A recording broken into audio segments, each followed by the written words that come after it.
Русский домик, русская печка, пол деревянный, лавка и свечка, котик мурлыка, муж работящий, вот оно счастье. Эта мечта была мужем, и вот она осуществилась, и осуществилась на высшем уровне.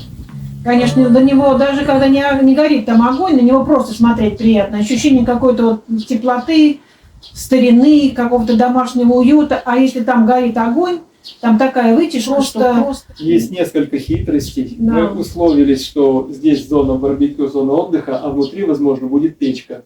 Мы сразу делали дымоход с расчетом, что в него будет врезаться печка изнутри, с переключающимся движком. А хозяйка какая гостеприимная. Все, что готовится в этом камине, все выставляется на стол и от души угощается. Ну да, на таком, конечно, камине готовить просто одно удовольствие. Во-первых, действительно тяга.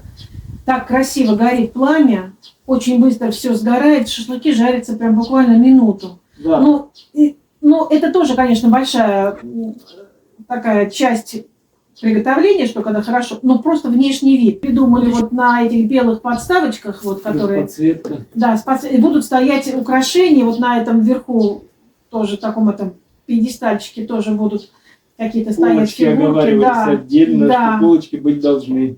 Да, поэтому тут, конечно, самое Но самый эстетическое главный наслаждение. заказ был не только, чтобы пожарить шашлык, сделать там, да, вот это барбекю, а именно, чтобы можно было как камином наслаждаться. Да. Поэтому пришлось комбинировать. Не просто делать отдельно какой-то камин или отдельно шашлычную зону. Труба.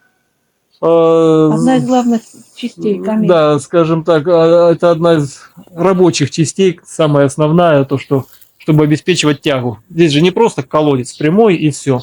Как хотите, так и... Здесь сделано так, оголовок, чтобы была тяга со всех сторон. Плюс, естественно, накрыто все. Да, точку, где должен выходить дым от места, где горит огонь, до вытяжки не менее 3 метров. Камин – это барбекю, но в стиле русской печки сделано, уменьшенный вариант с отражающим экраном, с теплом. То есть конструировал сам, где-то что-то подсматривал. Но дебют удался, скажем так. Ах, если бы сбылась моя мечта,